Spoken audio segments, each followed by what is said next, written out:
Shaburrux presenta Ecos de Terror.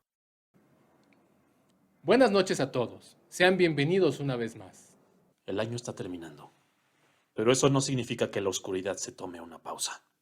Dicen que no hay descanso para los malvados, ¿cierto? En cualquier rincón el peligro acecha, en este y en todos los mundos. Pero no se preocupen, se encuentran a salvo mientras nosotros estemos aquí. Haremos todo lo posible porque no se pierdan en el camino. Mientras tanto, escuchen los 6 relatos que tenemos para ustedes. Si es que se atreven. En fin, la noche se avecina. Y comienza nuestra guardia. Esto es Esto es... Esto es Ecos de Terror.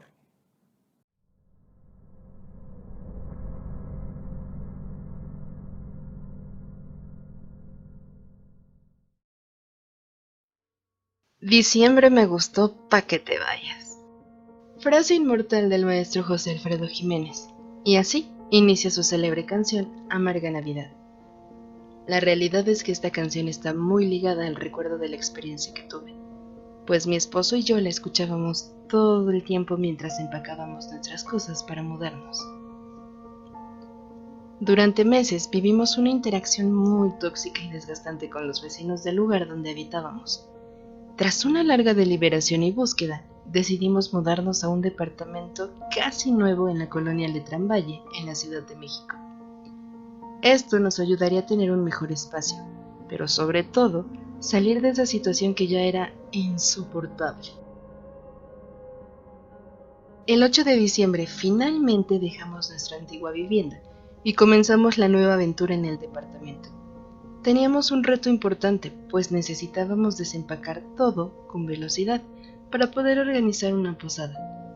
La verdad es que habíamos anhelado tener un espacio sano para convivir con nuestras amistades, ya que antes, por la situación que menciono, no nos era posible.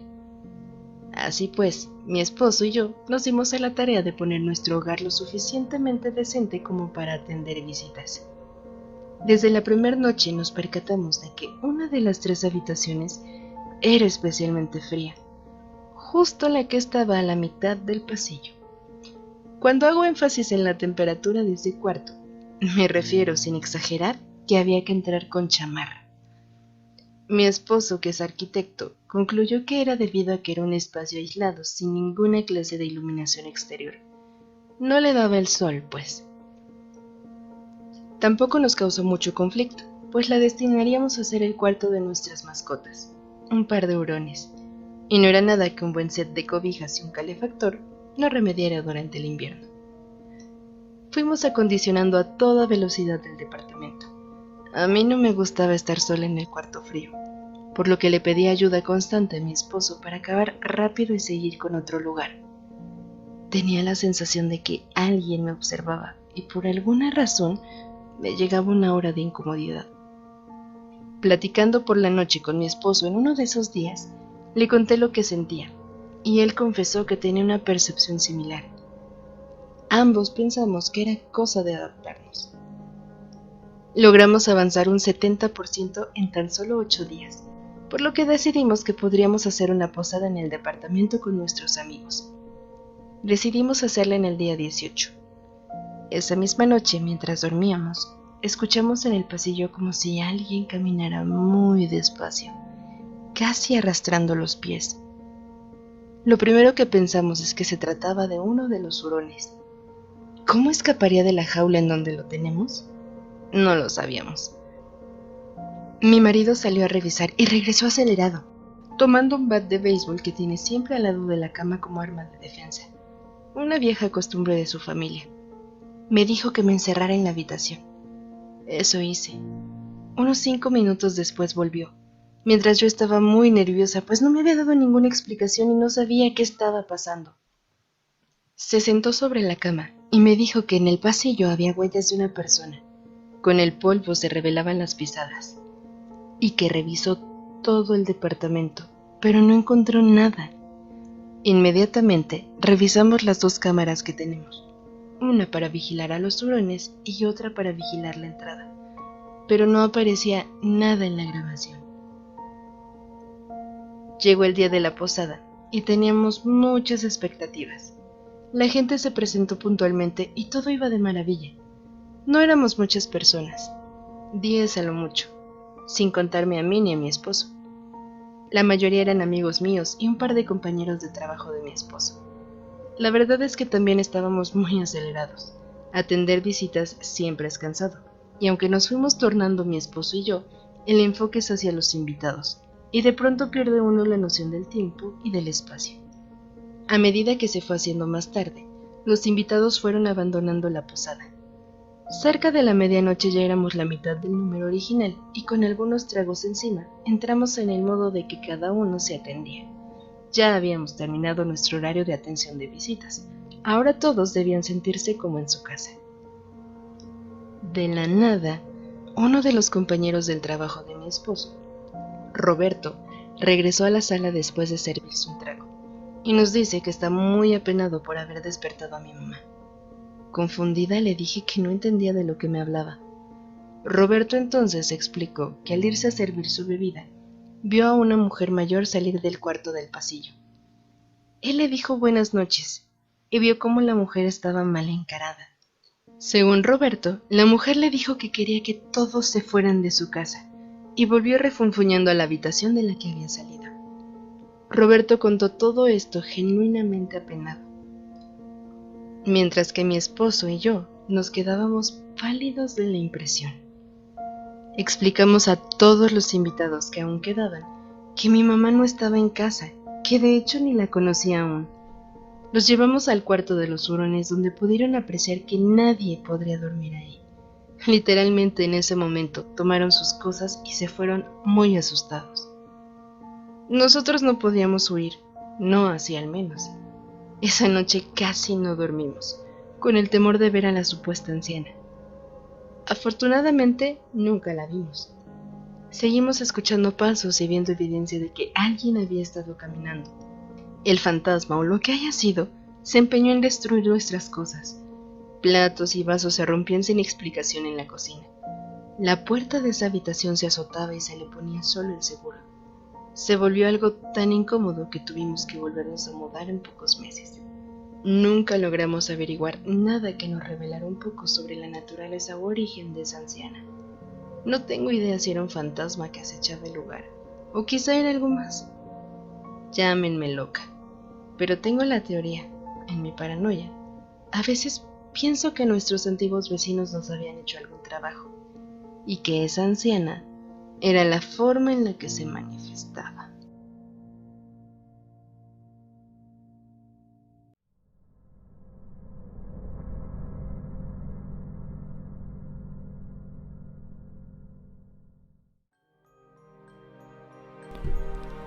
No me gusta la Navidad.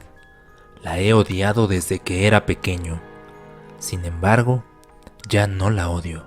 Ahora me aterra. Como consecuencia de mi animadversión hacia estos festejos, es que casi siempre paso solo las últimas semanas del año y en especial trato de trabajar en Nochebuena y Navidad.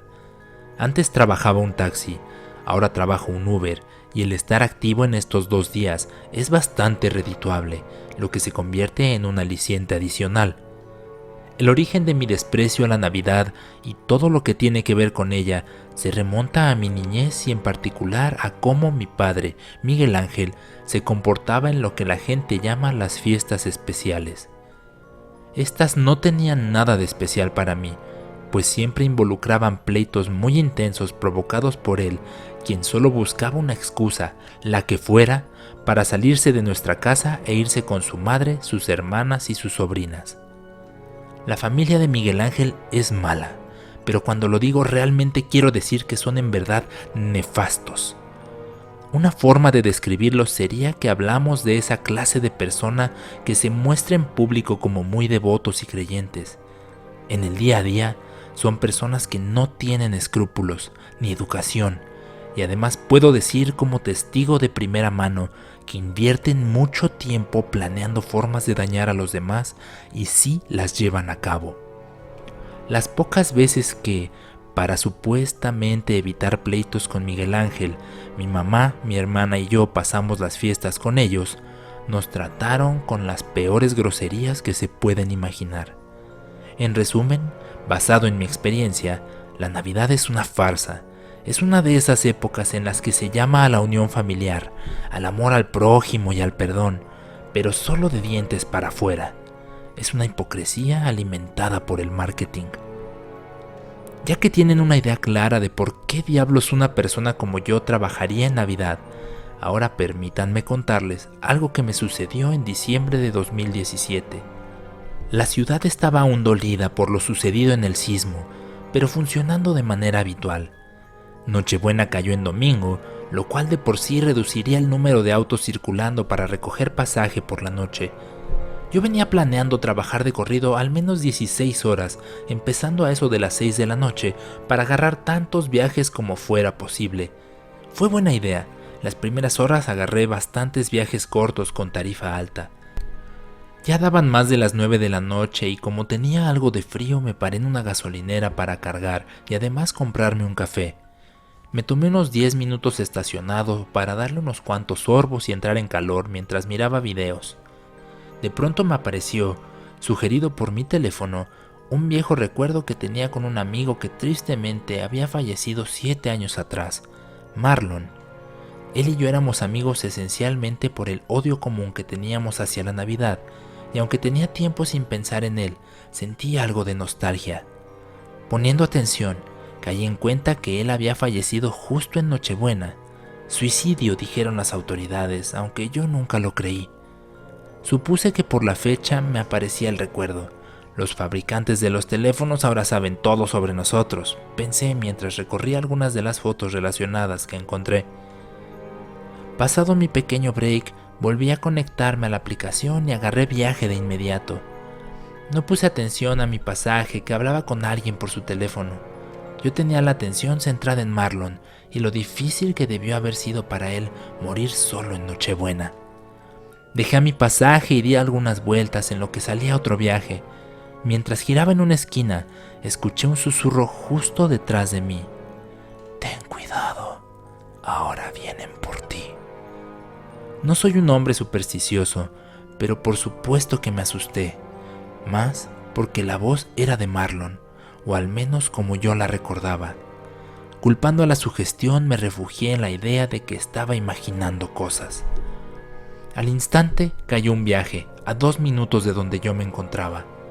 Al llegar por el pasaje, se trataba de una mujer rubia como de unos 60 años, alta y delgada, muy memorable, pues su atuendo era de un blanco muy limpio y ella era muy pálida.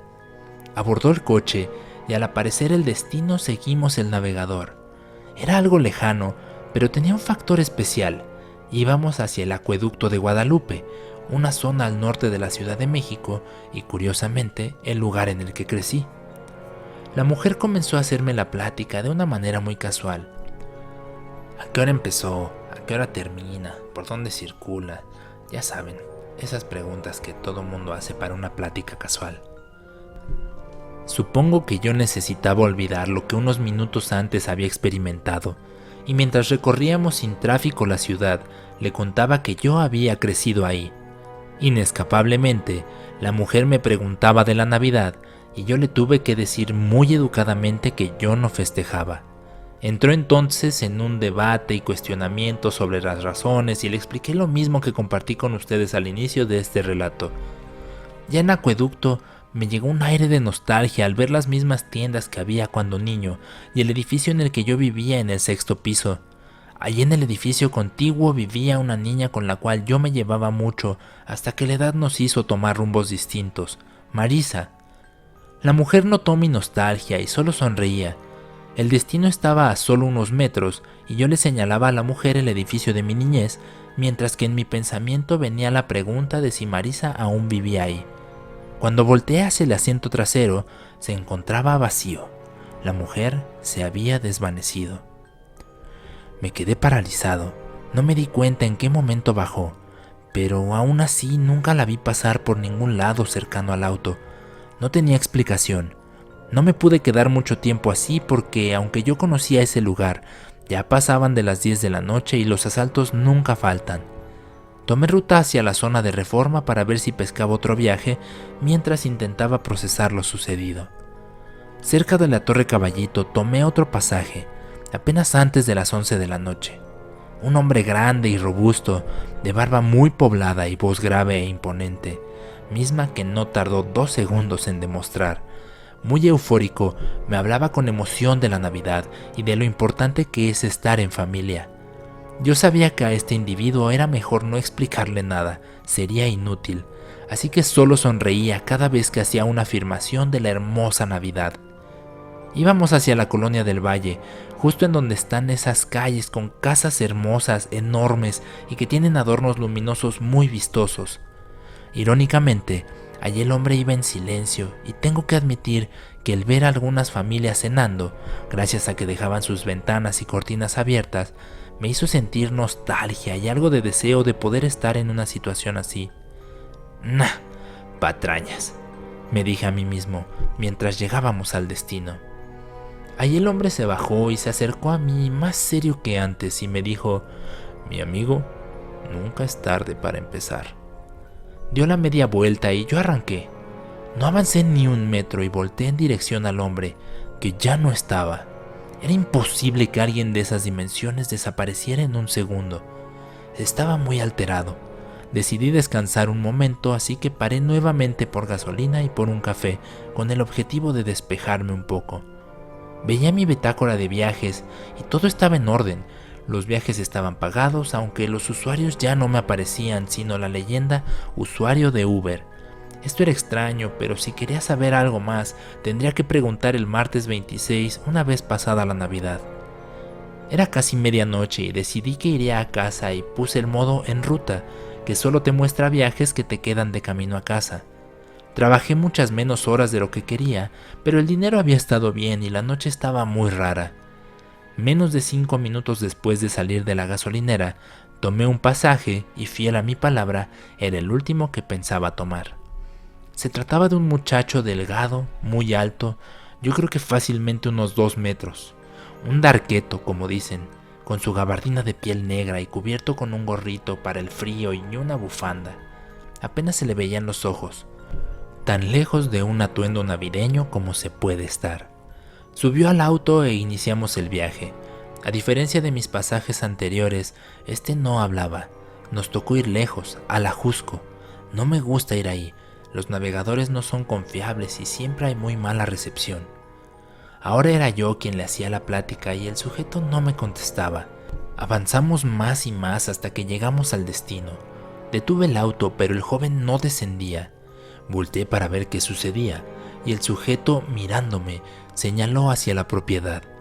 Sin pensarlo realmente, miré hacia donde el dedo del muchacho indicaba, notando que era huesudo, alargado y con una uña larga, verdosa, que terminaba curva como garra. Lo que vi después no puedo describirlo con justicia. Marlon estaba parado, con mis 2 pasajes anteriores, la mujer y el hombre enorme, al lado de él. Solo que Marlon sujetaba un cuchillo en una mano, mientras sangre escurría a borbotones de la otra. Yo intenté gritar, pero la voz no salía de mi garganta. Miré de nuevo al asiento trasero y ahora estaban ahí los 3 pasajeros, la mujer, el hombre gigante y el chico Dark, mirándome. Con una voz macabra me decían: esto puede acabar cuando tú quieras. Después de eso me desmayé. Desperté horas después en el auto. De hecho, me despertó el frío que calaba hasta los huesos. Recapitulé sobre todo lo que había pasado y llegué a una conclusión. Estos 3 seres, espíritus o demonio, probablemente visitaron a Marlon y lo orillaron al suicidio. Ahora me persiguen a mí, y desde entonces miro con terror el calendario cada vez que se acerca el mes de diciembre.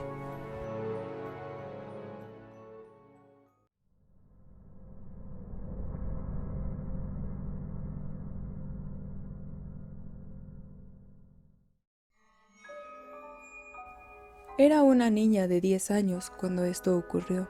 Podrá sonar increíble, incluso por momentos gracioso, pero para mí y mi familia es un episodio que nos generó un trauma y que hasta la fecha no podemos explicar qué fue lo que realmente pasó. Mi papá es mecánico y tenía un taller de reparación automotriz. Lo tiene hasta la fecha. Habíamos tenido unos meses complejos por la falta de clientes y la economía no era la mejor en casa. Una semana antes de Navidad, el panorama era demasiado triste y muy poco alentador, pues el dinero apenas alcanzaba para no morirnos de hambre, así que ni hablar de una cena navideña y mucho menos de obsequios. No teníamos ni árbol de Navidad, pues en esas épocas acostumbrábamos comprar un pino natural y adornarlo. Casi siempre esto sucedía a principios del mes de diciembre, pero por la situación antes mencionada, ese año no lo habíamos hecho. Llámenlo casualidad o buena fortuna, pero como una bendición del universo y también gracias al arduo trabajo de mi papá, en 4 días llegaron muchísimos clientes y aunque mi pobre padre estuvo trabajando prácticamente sin dormir, logró ganar en ese cortísimo periodo suficiente dinero para salvar la Navidad, por decirlo de alguna forma. No hablamos de una fortuna, sino de apenas lo suficiente para una cena muy humilde y comprar un arbolito. No obstante, para nosotros era un acto heroico.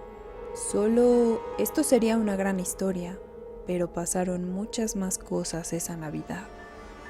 El mismo día de Nochebuena, fuimos en familia al mercado a tratar de conseguir un árbol.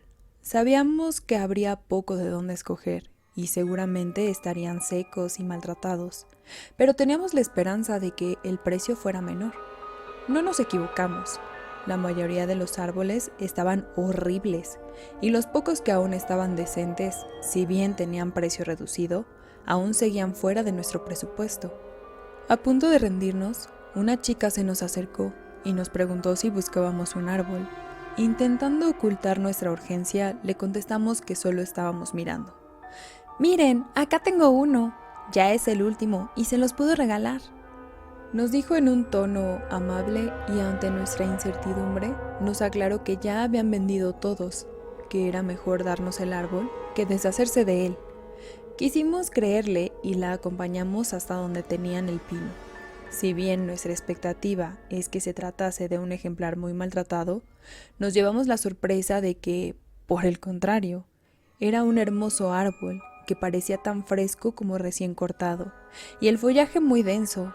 Insistimos en negociar una cantidad razonable por el arbolito, pero la chica no aceptó nuestro dinero y simplemente nos lo regaló. Nuestra buena fortuna seguía, y gracias al ahorro del árbol nos pudimos dar el lujo de comprar un pastel como postre para la cena de Navidad, así como lo necesario para hacer ponche. Mientras mi mamá estaba en la cocina preparando los platillos, mi papá, mi hermanito Alejandro, de apenas 6 años, y yo adornábamos a toda prisa el árbol con música navideña de fondo. Llegada la noche, estuvimos conviviendo en familia, jugando, cantando y por supuesto disfrutando de la deliciosa cena que con amor hizo mi mamá. Poco después de la medianoche fuimos a dormir. Yo desperté al escuchar el grito de mi madre a eso de las 3 de la mañana. Lo recuerdo por un reloj de pared que teníamos en la sala y que pude mirar al tiempo que iba al cuarto de mis papás a ver qué ocurría. Encontré a mi mamá llorando y a mi papá tratando de calmarla. Mi mamá decía que alguien la había jalado de los pies mientras dormía, y al sentir el tirón, abrió los ojos y vio a un hombre de gran estatura y corpulencia, así como la cara cubierta por vello, como un animal. Fue eso lo que la hizo gritar. Mi papá revisó la habitación y la casa, sin encontrar nada sospechoso. Intentamos dormir, y al menos mi hermanito y yo lo conseguimos. Él se quedó el resto de la noche en mi cama.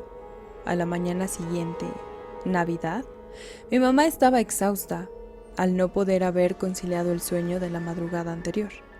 Mi papá miraba la televisión mientras nosotros jugábamos en nuestra recámara. Mi hermanito jugaba con un pequeño camión o tractor, algo con ruedas, y yo jugaba con uno de mis regalos de años anteriores, el clásico juego de Operando. En un movimiento brusco, Ale soltó el camioncito con el que jugaba y se fue justo bajo mi cama. Antes de que se pudiera acercar a tomarlo, los dos pudimos ver cómo algo o alguien lo arrojaba con mucha fuerza de regreso hacia él, golpeándolo. Ambos gritamos y salimos corriendo de la recámara, alertando a nuestros papás. Nuevamente mi papá revisó y nada. Esto nos puso a todos muy de nervios, y llegada la noche, como concesión excepcional, mis papás nos dejaron dormir con ellos en su recámara. Mi mamá incluso cerró la puerta para estar todos seguros. Nuevamente, hacia las 3 de la mañana, nos despertó a todos cómo golpeaban con fuerza la puerta de la habitación. Ahora no había duda, todos lo escuchamos, incluso mi papá. Estábamos aterrados y paralizados, salvo por mi padre que tomó una llave Stilson gigante, probablemente pesaba más que yo, y que tenía a la mano como arma de defensa.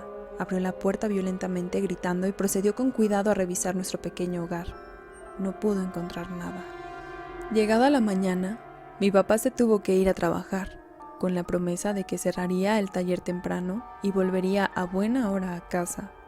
Mi mamá nos llevó a nosotros a la iglesia a recolectar agua bendita y regresamos a rociarla a la casa. Luego mi mamá entró a tomar un baño, mientras nosotros nos quedamos en la sala y encendimos las luces del árbol para mirarlo un rato. Un grito nos puso en alerta de nuevo, y mamá salió en toalla del baño llorando. Dijo haber visto al mismo sujeto o ser que había aparecido en la madrugada en la que le jalaron los pies. Y fue en ese momento en el que sucedió algo que sigue estando en mis recuerdos más horripilantes. Todas las luces del árbol brillaban con una luz de color rojo intenso, lo cual era imposible, ya que nuestra serie era de luz blanca. Fiel a su palabra, mi padre iba entrando a la casa justo en ese momento, solo para quedar atónito con la imagen que tenía enfrente. Su esposa en completo shock, abrazando a sus hijos, mientras el árbol centelleaba con una luz roja intensa. Enardecido, mi papá gritó una grosería y fue directo a desconectar el árbol, mientras lo cargaba con todo y los adornos para llevárselo y quemarlo. Tropezó y cayó con todo y según mi papá, se había puesto de un instante a otro increíblemente pesado. El árbol quedó justo al lado de donde estábamos mi mamá, mi hermanito y yo. Fue Ale el que, mirando hacia el tronco del árbol, pudo identificar algo que no vimos antes. Con su voz un poquito quebrada y asustada, nos dijo que tenía una estrella dibujada, sin saber bien lo que eso era. Mi mamá abrió los ojos con gran pánico y, moviendo las ramas, pudo confirmar que, en efecto, tenía una estrella pentagonal, rodeada con un círculo, y grabado con una letra muy fina, apenas imperceptible por el denso follaje, la frase Como pudo, arrastrándolo y cayéndose varias veces, mi padre lo sacó de la casa y se lo llevó en el auto. Regresó a casa muy consternado y exhausto. Dijo que de camino al taller, donde lo quemó, estuvo al menos en 3 ocasiones a punto de tener un accidente, como si el auto no le respondiera misteriosamente. Cuando al fin pudo llegar y llevar el árbol a la mitad del patio de su taller, una rama se le encajó en la mano, la cual llevaba vendada y ensangrentada. Arrojó gasolina sobre el pino, lanzó un cerillo y jura que la llama que obtuvo era verde, no amarilla ni azul, sino verde. Las cosas en casa se normalizaron. Mis padres, por supuesto, fueron en búsqueda de la chica del mercado que nos regaló el pino, pero el local estaba cerrado y nadie del mercado ni de la colonia ubicaba a nadie con la descripción de la chica. En retrospectiva, pensamos que simplemente estaba ahí ese día, en el que nosotros pensamos ser muy afortunados, pero que en realidad fuimos presa de algo muy siniestro.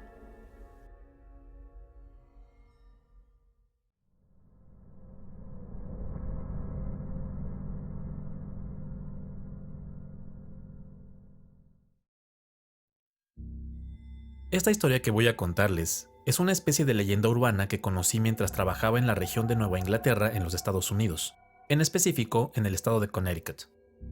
Antes de comenzar, Deben saber que los estados de esta región son los que tienen las poblaciones más antiguas de ese país, y por consecuencia son ricos en leyendas y en historias de experiencias sobrenaturales.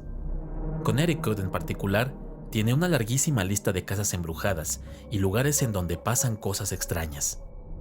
Yo entonces vivía en Fairfield, una población cercana a Bridgeport, ciudad en donde trabajaba, pero como la empresa que me había llevado a los Estados Unidos costeaba mis gastos de vivienda, buscaron un lugar en el que pudieran ahorrar un poco. Como latino en esos estados del norte, la vida puede ser un tanto solitaria, y la realidad es que pasaba la mayoría de mi tiempo personal en casa o en uno de los bares locales de Fairfield. En uno de estos bares, me hice amigo de un sujeto llamado Jerry. Él era un oficial de policía, y cuando no estaba en servicio, normalmente iba por una cerveza y a jugar a los dardos a este lugar. Comenzamos a hablar por casualidad, ya que me escuchó hablar en español, y eso le emocionó, pues su abuela era mexicana y de alguna manera tenía curiosidad por sus raíces. De ahí en adelante nos encontrábamos seguido y platicábamos mucho, además de que yo le invité infinidad de tragos. Comenzaba la época navideña y el frío que la acompaña. Recuerdo que eran principios de diciembre y una de tantas tardes nos vimos de nuevo en el bar. Él se notaba preocupado y cuando le pregunté qué le sucedía, me dijo que estas épocas eran difíciles para los policías de Fairfield, desde un incidente que había sucedido 10 años antes, cuando Jerry era un novato o rookie, y que este año le tocaría a él vigilar a un hombre llamado James Dole. Al parecer, los policías hacían un sorteo año con año para elegir al oficial que vigilaría al hombre. Jerry vio mi cara de que no tenía idea de lo que me decía y me dijo que si le invitaba un trago, me contaría toda la historia. No quedó más que pedir otra ronda, y cumpliendo su palabra, Jerry comenzó a relatar. James Dole y su esposa Caitlin llegaron a Fairfield en noviembre de 1999 con sus 2 hijos, Eileen de 9 y Russell o Rusty de 10. Se establecieron en la zona de Southport, que es uno de los distritos más viejos de Fairfield, donde compraron una casa en la avenida Maple. La casa era muy antigua, y aunque esta propiedad era relativamente nueva, en ese lugar en específico había propiedades desde mediados del siglo XVIII. Los Dole eran buenas personas, y se les veía felices durante sus primeras semanas en Fairfield. Felicidad que duró poco, pues una noche llegó un reporte a la estación de policía del condado avisando que Rusty se encontraba desaparecido. Un par de oficiales se dirigieron al lugar y después de hablar con los padres, hicieron una pequeña búsqueda en los alrededores. No lo encontraron. Al volver a la casa, sus padres desesperados volvieron a buscar por todos lados en la propiedad. Afortunadamente, Rusty estaba dormido en un cobertizo en la parte trasera de la casa, que irónicamente fue uno de los primeros lugares donde la policía buscó, y aseguraron no verlo. Las siguientes semanas, la policía no tuvo reportes de los Dole, sino del Norwalk Medical Center. El personal del hospital había informado a la policía de que los padres habían llevado a Rusty de urgencias y que el niño actuaba de manera extraña. De manera rutinaria, los oficiales interrogaron a los padres para identificar si se trataba de un caso de abuso. De acuerdo con el testimonio, Caitlin y Eileen estaban en la cocina preparando la cena, en espera de que James llegara del trabajo. De pronto, Rusty empezó a gritar con una voz muy grave, que no era la suya, y la madre subió para ver de qué se trataba. Ahí encontró al niño cortándose la piel de las piernas y los brazos con la navaja de rasurar de su padre.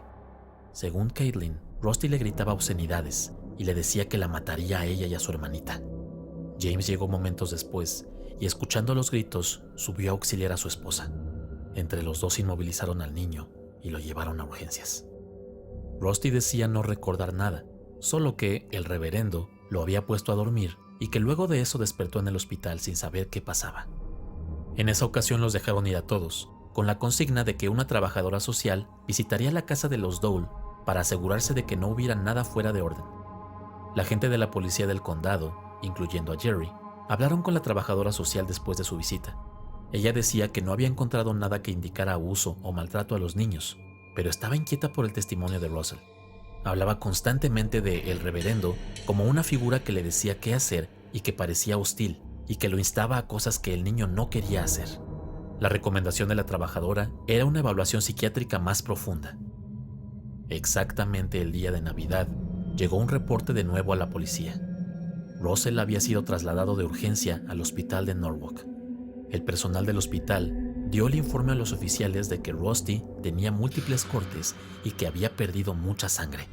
Como esto ya tenía antecedentes, llevaron a los padres a la estación de policía para cuestionarlos, mientras una trabajadora social se hacía cargo de Aileen y Russell estaba internado en el hospital, custodiado por un oficial de policía. Jerry fue uno de los 2 oficiales que trasladaron a los padres de los niños a la estación. Dice que la madre tenía entre sus manos unas hojas de papel, manchadas de sangre, y que aparentemente tenían dibujos hechos. Un abogado fue llamado para los Dole, quienes rindieron declaración formal que quedó documentada. Salieron ese día y pudieron visitar a su hijo en el hospital. El oficial que estuvo tomando la declaración, consternado, no pudo resistir contarles a sus colegas aquello que los padres dijeron. La familia estaba en la mañana de Navidad, preparándose para desayunar juntos y abrir los obsequios, excepto por Russell, quien no bajaba de su habitación.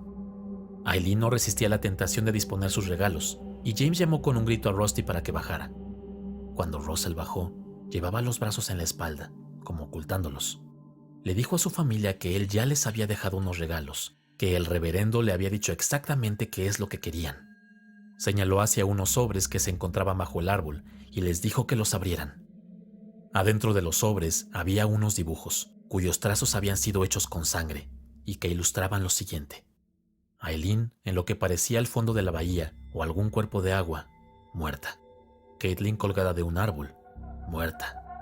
James sangrando y sin una pierna. Los padres estaban horrorizados, peor aún cuando Rusty mostró sus brazos, con múltiples cortes y sangre que escurría en una hoja que tenía un dibujo de él con el cuello roto y sangre saliendo de su cabeza. Así salieron a toda velocidad al hospital. Esto de por sí ya era espeluznante, pero la historia no terminaba ahí. El día anterior a Año Nuevo, a Russell lo dieron de alta del hospital. James fue a recogerlo solo, mientras su esposa y su hija estaban haciendo compras en Riverside, una zona cercana con centros comerciales. En el camino de regreso a casa, un camión que perdió el control por un tramo con hielo se impactó contra el auto de James, justo del lado en el que estaba sentado Rusty. Los arrastró varios metros hasta que se impactó con un árbol, lo que finalmente los detuvo. Russell murió al instante, con el cuello roto y una fractura de cráneo expuesta. James quedó compactado en el asiento del piloto, que prácticamente le cortó la pierna. Lo trasladaron de urgencia al hospital. Ahí llamaron a su contacto de emergencia, Caitlin, que recibió la llamada desde el móvil. En el shock de las noticias que le estaban dando, perdió la atención de Aileen un segundo, que, por accidente y misteriosamente, cayó de una rambla al río y se ahogó. El dolor de haber perdido a sus 2 hijos llevó a Caitlin Dole a suicidarse, colgándose de un árbol. El único que sobrevivió y perdió una pierna fue James. El temor de la policía era que James se suicidara o cometiera alguna locura, por lo que desde entonces le daban vigilancia continua, especialmente en las fechas navideñas. Nadie más que la policía se acercaba a su casa en la avenida Maple. Se corría el rumor de que el reverendo seguía atormentándolo en esa casa. Yo estaba asombrado. La historia era demasiado elaborada y tétrica para ser real. Le insistí a Jerry que no me jodiera, que si me quería asustar lo había logrado, pero que ya mejor era decir la verdad. Él puso una cara seria, dejó su trago y me dijo que lo acompañara. Subimos a su auto y manejamos unos 10 minutos. Me pidió claramente que no bajara del vehículo por ningún motivo, ya que James era alguien muy nervioso y desconfiado de los demás. Llegamos a la casa en la avenida Maple. Jerry bajó del coche y tocó la puerta. «Señor Dole, soy Jerry. Vengo a ver que todo esté bien». No sé si todos los detalles de la historia son reales. Jerry no tenía motivos para mentir, menos porque odiaba ir allí, y aunque lo fuesen, no podría asegurar que el ente que llamaban el reverendo estaba detrás de todo y que les mostró su horrible futuro como una especie de regalo tétrico de Navidad. Lo que mis ojos sí pudieron comprobar es que el hombre que salió a responderle a Jerry era James Dole, de unos 60 años, que usaba muletas y le faltaba la pierna izquierda.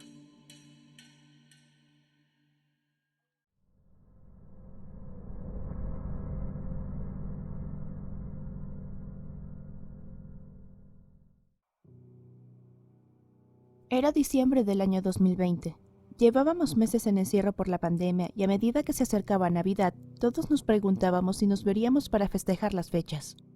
Después de consensarlo con la mayor parte de mi familia, acordamos que haríamos la cena en mi casa, con el compromiso solemne de que si alguien tenía el menor de los síntomas se abstendría de participar.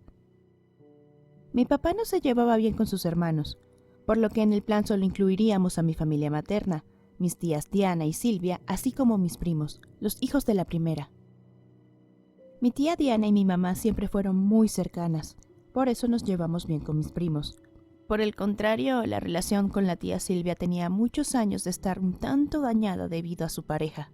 Simplemente mi mamá y mi tía Diana eran incapaces de tolerar al novio de la tía Silvia, y para llevar la fiesta en paz, la interacción que estaba de por sí limitada antes de la pandemia fue casi nula en ese año.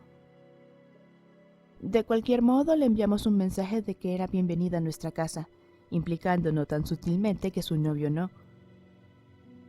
Tal como esperábamos, no hubo respuesta y procedimos con los preparativos para quienes estábamos seguros de que sí estaríamos ahí. Llegó el jueves 24, algo que agradecimos mucho ese año, en el que el día de Navidad sería viernes, y como a eso de las 7 p.m. llegaron mis primos y mi tía Diana.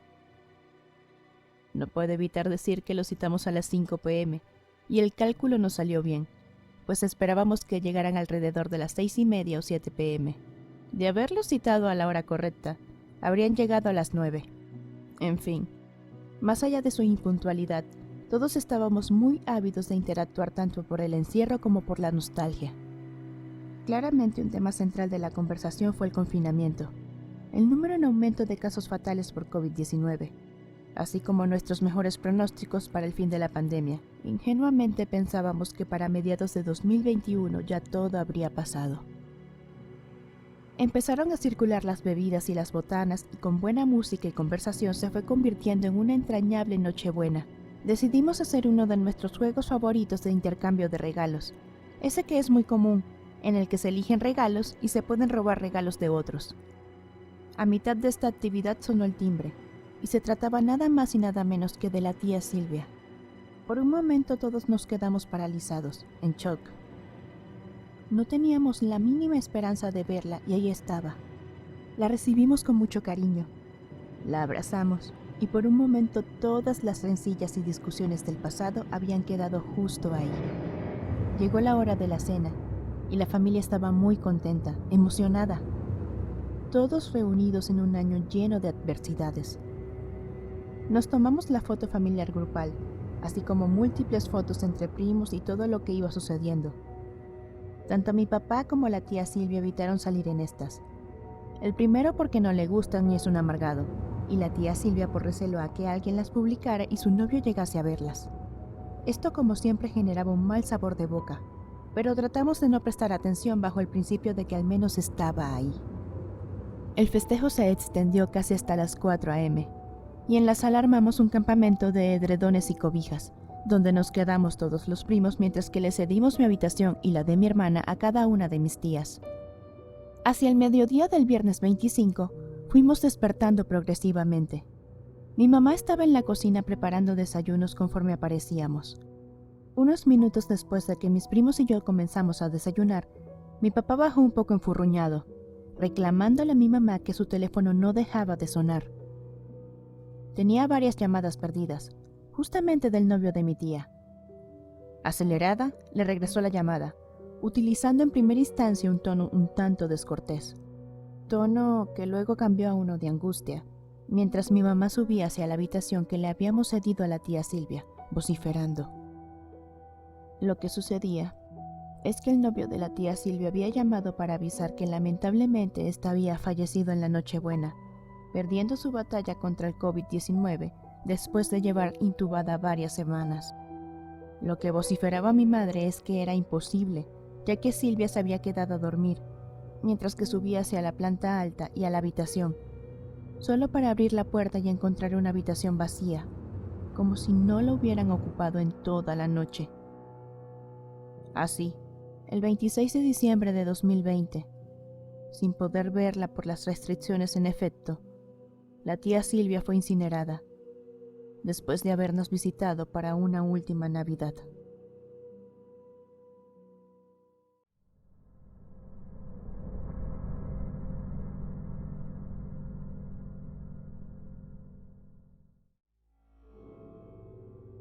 En mi familia hay dos historias que forman parte esencial de nuestra identidad.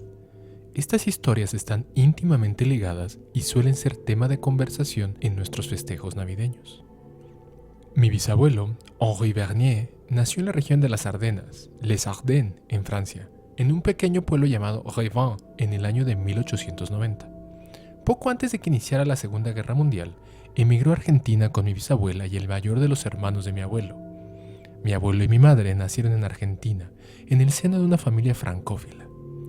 Para no extenderme en el árbol genealógico, solo explicaré que después del golpe de Estado en 1976, que terminó con el peronismo, mi madre llegó a México, en donde conoció a mi padre, y así es como mis hermanos y yo entramos en escena. Al contar la historia de los orígenes de la familia y de mi bisabuelo, era inevitable contar una de sus experiencias más terribles, el servicio que hizo a su patria durante la Gran Guerra. Corría el año de 1914 y el bisabuelo Henri se casó en el mes de mayo.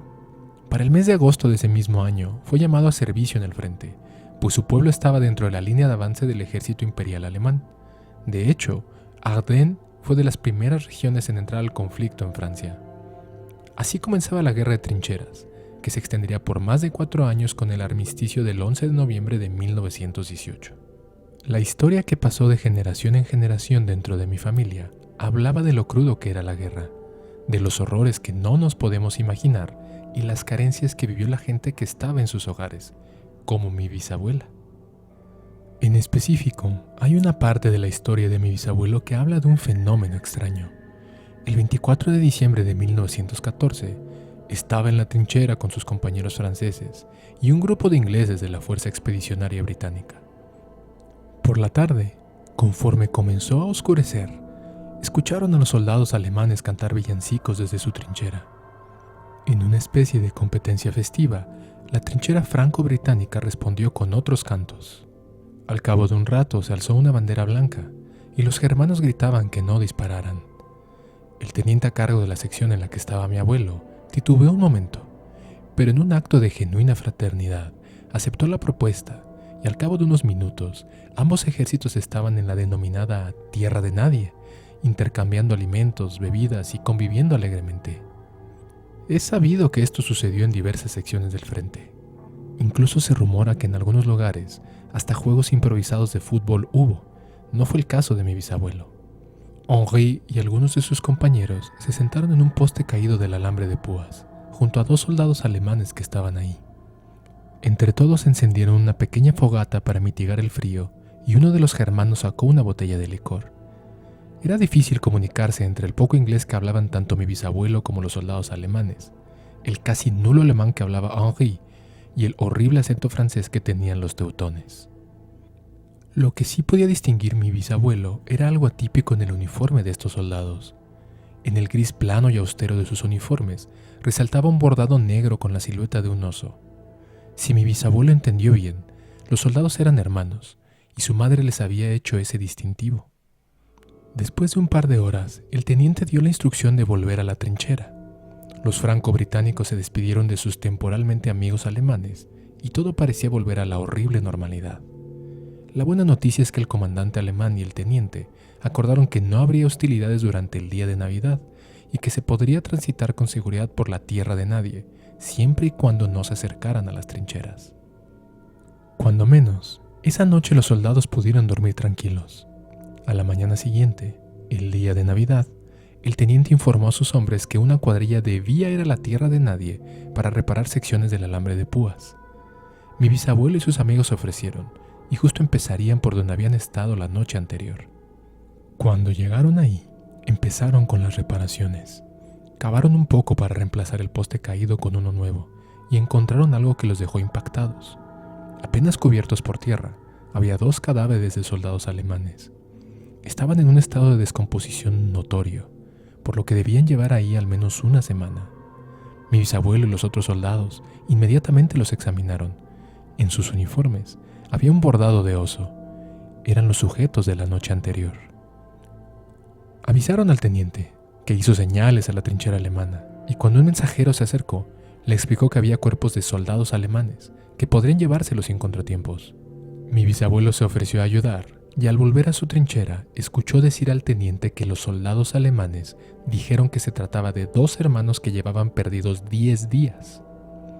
Para Henri, toda la experiencia de la Nochebuena había sido una forma en la que sus espíritus les dieron a él y a sus compañeros una señal para que sus cuerpos fueran llevados de vuelta a casa.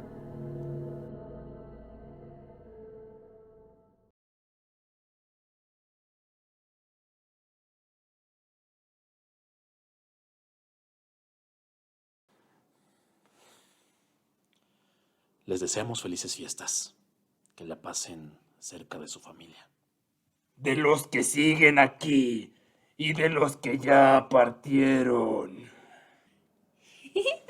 No se olviden de darle like a nuestro contenido, compartirlo y suscribirse, si es que aún no lo han hecho. Por cierto, también pueden compartirnos sus historias a través de nuestras redes sociales. Nos encantará tenerlas en nuestros próximos episodios. Nos vemos pronto. Hasta luego.